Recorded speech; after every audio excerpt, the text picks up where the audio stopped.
En Encuentro con la Nación, temas de actualidad. Y dos temas que tienen que ver con el desarrollo electrónico para agilizar la justicia, en el caso colombiano, que anda muy paquidérmica. Pues bien, hoy en la mesa de trabajo nos acompañan dos juristas, el abogado Orlando Rubio Rico, que sabe muchísimo de movilidad, que sabe muchísimo de desarrollo electrónico. Pareciera que fuera un ingeniero, pero no lo es. Él, ante todo, es un gran jurista. Por supuesto, el doctor Horacio Gómez Aristizabal, presidente de la Academia Hispanoamericana de Ciencias y Letras y presidente del Centro de Estudios Colombiano, el Cerebro Gris del Partido Conservador. Muy bien, comencemos, doctor Horacio. Debate esta semana, sigue en salmuera el tema del ministro de Hacienda, Alberto Carrasquilla, quien se inventó una frase, estructuralismo, asesoría estructuralista. No lo entiendo, pero así lo dijo. Él se inventó unas frases que a veces el pueblo colombiano no entiende, pero hay algunos que dicen, oiga, qué frase tan inteligente. Ayer, hubo debate esta semana, salió ya del Senado y ahora está en la Cámara de Representantes. Cuestiones, alguien diría sutilmente, manejos indebidos, de negocios indebidos. Punto de vista, doctor Horacio Gómez. No da tristeza ver los pájaros tirando de las escopetas. Todo Colombia estaba sorprendido de ver cómo en el Congreso los grandes censores y los que representan la honestidad y lo que debe pasar en Colombia son los de la FARC, semejantes criminales, semejantes delincuentes, dándonos clases de moral. Y el mismo Petro, que precisamente lo acaban de confirmar una multa grandísima por parte del Consejo de Estado y que su administración fue muy cuestionada, está ahora de moralista, atacando y criticando ciertos supuestos.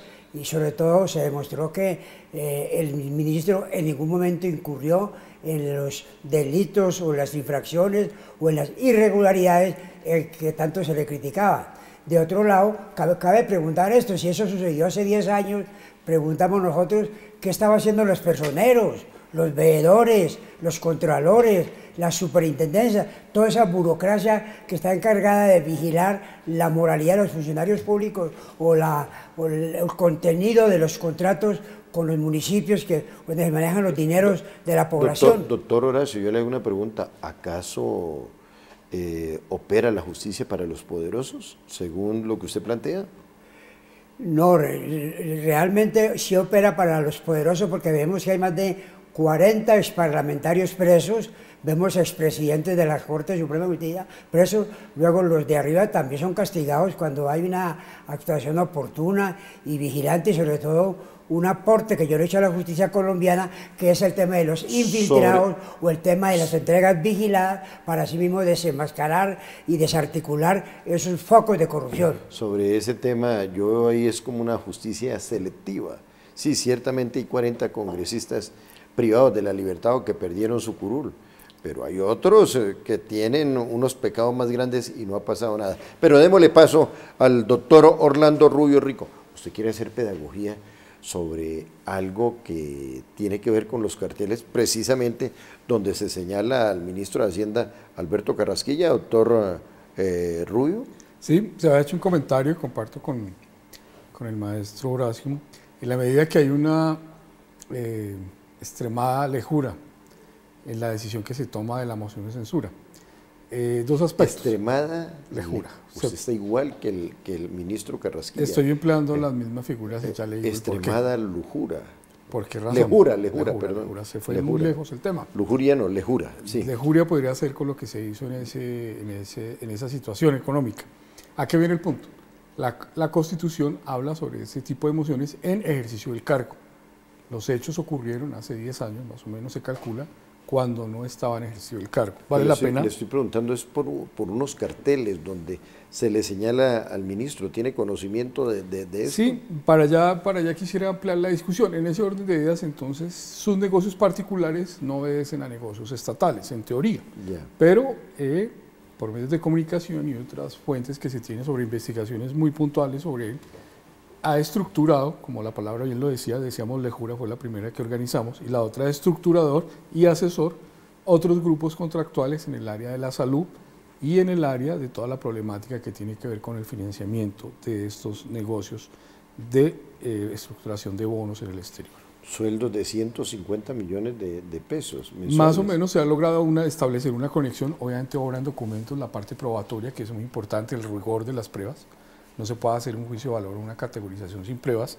Ya están las indicaciones que él tiene negocios con su antiguo socio que está en el grupo de Valora, que es el que desarrolla esta estructuración de los bonos, y también tiene que ver con el sistema financiero a una de sus socias en el tema que estamos ahorita en la bomba estructural del tema de las EPS, la salud, Medimás y todo este tema, toda esta discusión, el tema de Café Salud, etcétera, que es un tema que está afectando el derecho a la salud de los colombianos. Entonces es por partida doble, estructurador y, dijimos, se nos olvidó la otra palabra, y asesor. Y asesor. El tema de bonos de agua y el tema de salud y el tema pensional. Entonces habría que revisar esa situación. Demasiado lejos, no lo sabemos, si funcionaría la moción de censura por el tiempo. La norma indica que tiene que ser en ejercicio del cargo, pero volvemos al tema de la ética pública. Las actividades públicas se confunden con las actividades personales o las dejamos aparte como funcionario público o pueden ser mezcladas con las consecuencias negativas en este caso. Pero la hago una interpelación. Esos casos, como usted dice, tienen muchas fases, muchos aspectos, pero desde luego también no hay que descartar una cosa fundamental que es muy grave en Colombia, y es que ciertos problemas judiciales los vuelven políticos. Y tenemos el caso, por ejemplo, del famoso exministro de Agricultura, el doctor Uribe, en que los que recibieron el dinero en el caso del ingreso del agroseguro, agroingreso seguro, vemos como al ministro, que no se robó un centavo, porque se demostró que no se robó. Estamos hablando de Felipe Arias, ¿cierto? No, pues estamos de Felipe Arias. Lo condenan a 10 años y le meten como 50.000 pesos de multa, y los ricos que recibieron el dinero le dan la casa por cárcel. Son unos procesos eminentemente politizados, y eso es lo que crea una confusión y desconcierto ante la opinión pública. Politización de la justicia. Una pausa y ya regresamos con nuestros dos invitados del día de hoy.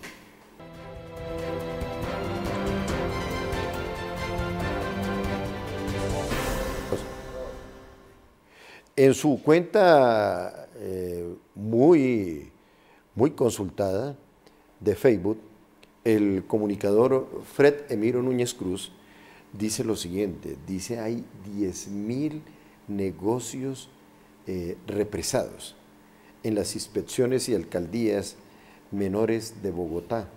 La pregunta es,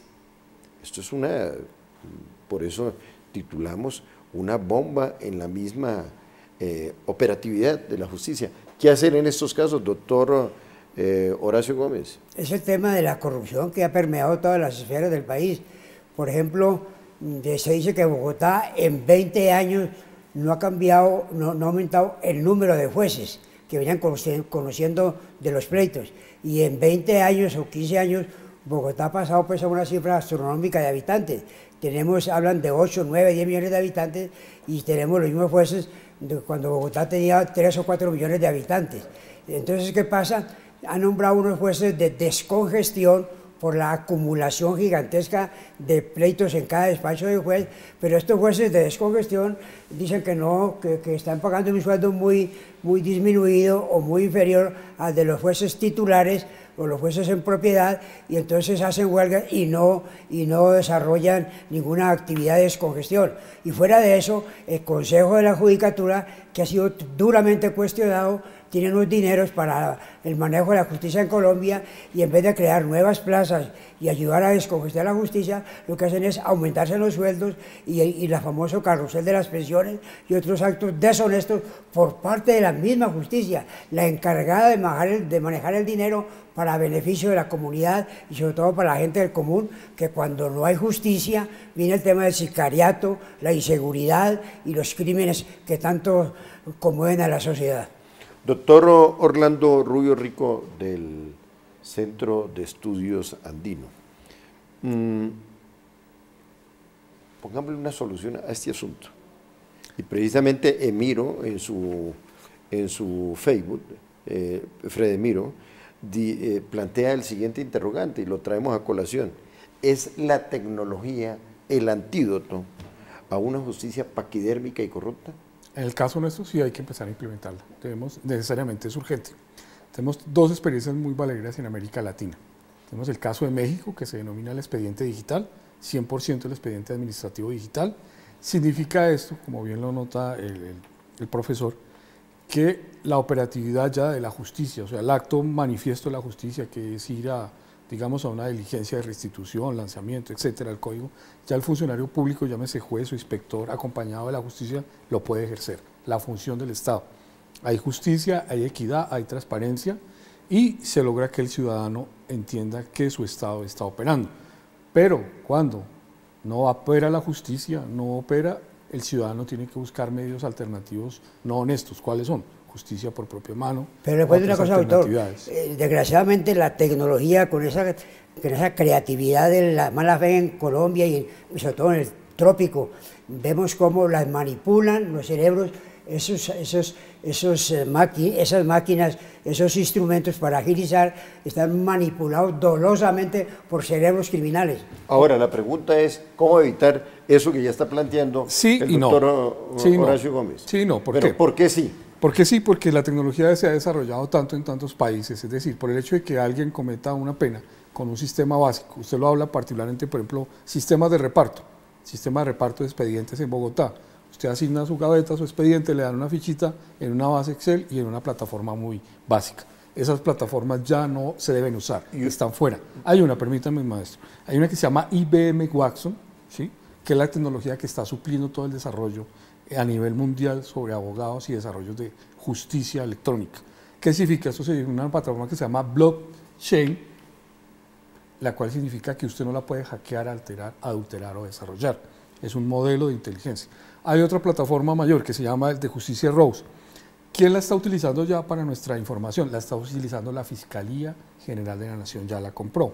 Recuerdan ustedes que han salido una serie de operativos y tal, y que han cruzado redes. Esa plataforma es una plataforma que le pertenece a IBM, que la ha comprado la Fiscalía, o no sé cuál es la forma de adquirir o tener acceso a esa plataforma. Esta hace una serie de algoritmos de plataformas, mezcla contenidos y desarrolla. Esa misma plataforma, resumiendo, soluciona los problemas de justicia. No lo digo yo, hay estudios muy serios. La Comunidad Europea tiene la Comisión de Justicia en Bruselas tiene todo este desarrollo de justicia electrónica. España se acaba de introducir eso. Y los que más van avanzados en el expediente electrónico son los mexicanos en ese desarrollo. Nosotros tenemos tres figuras: el Código General del Proceso, que hemos denominado, que ha sido muy amplio, el Código General del Proceso Contencioso Administrativo, o CEPACA, y el Código Penal. Tenemos que unificar esas tres materias para tener más efectividad, aprovechando las tecnologías, los medios electrónicos, antifraude, para que el ciudadano sienta condiciones de equidad. Pero mire, doctor, un caso escandaloso, o dos casos concretos. La esposa del fiscal anticorrupción estaba procesada por delitos de narcotráfico, y siendo la segunda autoridad o la primera autoridad fiscal en el país, no se conocía esos antecedentes. ¿Cómo funciona entonces esa tecnología que no detecta eso de una parte? Ahora, otro aspecto de las graves fallas de la justicia. Los dos casos más importantes de Colombia en temas de escándalo han sido el caso de Odebrecht y el caso del fiscal anticorrupción, y ambos se conocieron por la justicia del Brasil y la americana, que la DEA, que fue en Miami, donde se sorprendió al fiscal cometiendo un delito, y fue por unas informaciones de Brasil que se supo lo de Odebrecht. donde se da cuenta que esta burocracia paquidérmica, esta burocracia completamente politizada, es absolutamente inepta y es una vergüenza. No hubiéramos sabido nada de Odebrecht si la justicia extranjera no colabora. Correcto, pero maestro. mire una cosa, Fue por medios electrónicos. Usted acaba de incluir, la primera vez que yo escuché el término algoritmo fue con mi profesor de matemáticas. Correcto. Ahora usted trae la figura del algoritmo jurídico. Legal. Legal. Hay que agregar este algoritmo legal. Algoritmo legal. Legal, sí. Bueno, pero hagamos pedagogía, ¿en qué consiste un algoritmo Un algoritmo legal? es una fórmula matemática para sacar un resultado de algo continuo. Sencillo. Sencillo. Pero entonces usted asegura que con un algoritmo legal se contrarresta la corrupción en la justicia dentro del punto de vista mecánico. Tenemos dos situaciones, si me permite explicar. La herramienta propiamente dicha y el operador. Si el operador no es honesto con su trabajo, la herramienta no va a servir, y eso lo sabemos. Entonces, tenemos una cultura, tenemos la cultura de la venganza social. ¿Cuál es la cultura de la venganza social? Como ellos roban, yo robo. Se lo sintetizo, los que se cuelan en Transmilenio. ¿Por qué esa aceptación cultural para decir que se van a colar en Transmilenio? Hay un ambiente colectivo, hay una psiquis colectiva que dice que como ellos, los que hicieron esa obra, despilfarraron la ciudad, la robaron, el ciudadano de a pie dice, yo también tengo derecho y voy a hacerlo. Ahí aplica lo que el ganso le dijo a la gansa. Correcto. Venganza, venganza. Una pausa y ya regresamos.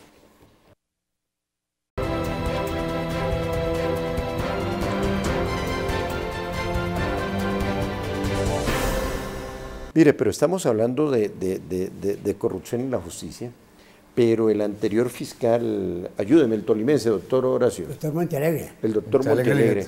El doctor Montealegre, pues contrató a una dama que, entre otras, para descrestar colombianos, colocó un nombre sprinter, no, eso es en el... Sprinter, Natalia algo. Eso es en el ciclismo, el sprint. No, es Springer, ¿cierto? Springer, algo así. Natalia. Natalia algo, no pero ella era Natalia originalmente, ayúdeme. No recuerdo de momento el otro nombre, pero era un nombre colombiano, pues autóctono colombiano. Autóctono colombiano, bueno. Pero allí le quiero decir que se habló mucho de este tema, pero a la hora de la verdad, lo único que desapareció una millonada. Lo que dice el maestro con sabiduría. La herramienta sirve, pero si no la aplicaron, el operador no la aplicó, hizo actos de corrupción, pues se dañó. Y se perdió una etapa muy interesante, que era el tema de adquirir estas herramientas, esta tecnología, como te digo, la plataforma de IBM, Watson, que se llama así, se denomina así el servidor, los algoritmos que han creado este desarrollo, ya les explicaré en su momento qué es, y la plataforma Rose, no, de una, que es el desarrollo. Expliquémoslo. Tiene la capacidad de predecir cuándo un juez, cómo va a fallar y de qué manera va a fallar. Ya, perfecto. Doctor Horacio, ¿usted considera que en Colombia hay cárteles de la justicia? Bueno, sí. Pensemos, por ejemplo, el caso de del famoso carrusel de las pensiones. Eso se produjo sistemáticamente y con una sabiduría perversa e increíble. En materia de códigos... Se consiguió información de jueces que te les faltaba 6 meses o 2 meses para ser pensionados. Los buscaban los mismos magistrados del Consejo de la Judicatura y los ascendían magistrados auxiliares para que en 2 meses se pensionaran, no con un sueldo de 4 millones, sino con un sueldo de 30 millones. Terminado el momentico, doctor Horacio. Eso realmente funcionó durante muchos años y cuando nos dimos cuenta ya estaban asaltados, se habían producido las sentencias a favor de ese carrusel de la corrupción. Fuera de eso, el nepotismo, que es una inmoralidad. Fuera de eso, el tema de los magistrados de la Corte misma, que ya hay varios detenidos y otros procesados. Luego sí se puede hablar de un cartel de la justicia porque están en la cantidad de hechos repetitivos que indican que sí hay un cartel de la justicia. Bueno, a propósito de ese tema, 2 códigos, que aquí vamos evaluando los códigos. ¿Qué es más perverso para la justicia, un cartel o un carrusel? Un cartel, yo creo. ¿Por qué? Porque se cartelizan y toman las decisiones que a ellos solo les competen. No, y son los de arriba. Y son una élite que tienen, ojo, lo determinan la misma estructura de la ley y la política. Son los privilegiados, aquellos seres que han tenido capacidades para racionalizar, para estudiar, para capacitarse y servir a la sociedad y servir quizás a los más oprimidos, a los desiguales a ellos, no a sus iguales. Y ellos solo les sirven a sus iguales. ¿Cuáles son sus iguales? Los que comparten sus andadas y los que comparten su tema de pagar por una justicia pagada, no rogada, sino pagada, que es más peligroso para el ciudadano a pie. Doctor Horacio, Mm, hay un acto legislativo, había un acto, se estaba planteando en un acto legislativo de justicia especial para los militares. Y esto creo que quedó en el cadalso. O sea, quedó en la calle. Se hundió en la comisión primera y desde luego hay mucha relación porque una de las cosas que se ha cuestionado al tema de la justicia de La Habana es que trata con un mismo criterio y con las mismas normas a los militares que están actuando en defensa de la comunidad y actuando en un ambiente de legalidad, a los terroristas, criminales, los que envenenan acueductos, los que reclutan menores de edad, los que torturan. Realmente son situaciones completamente diferentes y entonces siempre ha habido una reserva y un cierto rechazo a que pensar que un militar que está cumpliendo con su deber sea asimilado o igualado con ese terrorista y con ese criminal que está atentando contra delitos contra la sociedad, cometiendo delitos de lesa humanidad. Pero mire, no solamente contra los militares. Déjeme, yo le contextualizo la pregunta. Había senadores, representantes que iban en su carrera política hacia arriba. Coloco solamente el ejemplo de Luis Eladio Pérez. ¿Cómo entender que Luis Eladio Pérez, su familia, entre otras, tuvo que aguantar hambre, su familia tuvo que someterse a una serie de golpes psicológicos muy duros, y al señor hoy está en la calle, mientras que los lo secuestraron tienen casa, carro, beca, seguridad? Este señor lo ve uno por ahí en la calle. Investidura de parlamentarios. Y por ahí lo he visto haciendo mercado con un nietecito de brazos, solo, abandonado. Oiga, ¿dónde queda el principio de la igualdad, doctor? La inequidad es eso. Inequidad, doctor, iba a decir doctor Luis Eladio, doctor Orlando Rubio. Complejo el tema de la paz. La pregunta va para usted y para usted. Complejo el tema de la paz, pero sí debemos llegar a un punto de acuerdo en el tema del perdón y el olvido. Pero el perdón y el olvido, que es lo que se quiere de un proceso, un conflicto armado, pero ojo, porque es un conflicto armado inconcluso. Todavía tenemos un reducto de insurgentes fuera del ordenamiento legal, discutiendo si se acogen a un proceso de paz. Es decir, hicimos un proceso de paz en 3 pistas. Una pista teóricamente del gobierno, que se firmó un acuerdo de paz con un grupo subversivo denominado las FARC, con todas las atrocidades, con todo el dolor que ha causado esto. Se está sometiendo a una justicia especial para la paz o una jurisdicción que se creó para la JEP con unos garantes internacionales, y por otra parte tenemos otro circo, otra pista que está descubierta, que es una pista con el ELN, que siguen torturando, siguen asesinando, siguen matando. Y en la mitad, unos funcionarios públicos que le han prestado un servicio al país. Puede haber excesos, lógico, somos humanos, hay un ejercicio de la fuerza regulado por la Constitución, pero esos ya han defendido la Constitución y ya han defendido las armas de la Constitución, que es el poder que tiene, la concesión que le ha dado el Estado al servicio militar. Pero ese servicio va en contra de los militares porque hoy son objeto de que mientras que unos correcto están acá, los militares están acá. Hay una desclasificación, hay una descompensación o una asimetría irregular del proceso de paz. ¿Qué es una asimetría irregular del proceso de paz, maestro? Escuchemos aquí al profesor. Hay otro tema sumamente dramático en esto que estamos conversando, y es que todo el protagonismo ha sido para los asesinos, para los criminales, y en cambio las víctimas, los huérfanos, los niños, los discapacitados, las personas que han sufrido toda clase de atropellos, no los han tenido en cuenta para nada. Luego es una paz o una justicia desequilibrada, y ese desequilibrio genera violencia. Y violencia trae más violencia. Correcto. Y el ojo por ojo dejará a todos ciego. Correcto. Y el diente por diente dejará a unos muecos. Bueno, conclusión. Aquí nuestros ingenieros de sonido nos dicen que el tiempo se nos vino encima. Doctor Horacio, quiero hacerle entrega del libro Educación Global. Aquí lo tiene. Muy importante. Siempre he visto que la educación es el tema fundamental de cualquier sociedad. Y yo citando con mucha frecuencia el caso de los 5 dragones asiáticos, que a base de una educación integral, con mucho énfasis en lo económico, en lo productivo, han logrado ser potencias económicas a nivel mundial en menos de 50 años. En Colombia tenemos un pseudo clasicismo, una pseudocultura y tenemos pues que en Colombia sobra doctores y faltan técnicos, sobran profesionales de la intelectualidad y en cambio no tenemos quien crezca en el campo de la economía y en el campo de la productividad. Este libro es un ejemplo de que realmente hay necesidad de poner más énfasis en el campo de la productividad sin descuidar lo integral. Y como estamos hablando del derecho a la igualdad, para usted, doctor Orlando Rubio, también su libro. Muchas gracias. Muy bien, punto final. O todos en la cama en materia de justicia o todos en el suelo. Que Dios les bendiga.